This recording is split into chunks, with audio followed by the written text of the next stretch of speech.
Hey guys, welcome back to another quick how-to. In this video, I'm going to show you on how to make internet and infinity graph. So first is we have to add fire, and then above the fire is we're just going to add water so we can create a steam. Now that you have the steam, is we're just going to add fire so we can create engine. Now that we have the engine is we're just going to add steam, and then as you can see we have the train element. So we're just going to set this aside and then just put an engine element right here and then add an engine once again so we can create a rocket. Now that we have the rocket is we're just going to add another rocket so we can create a satellite, and then just have to add another rocket and then we can create the moon.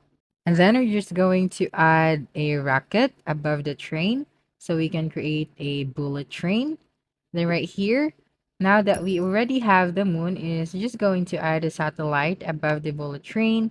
And as you can see, we have created an internet element on Infinity Graph. And that's a wrap.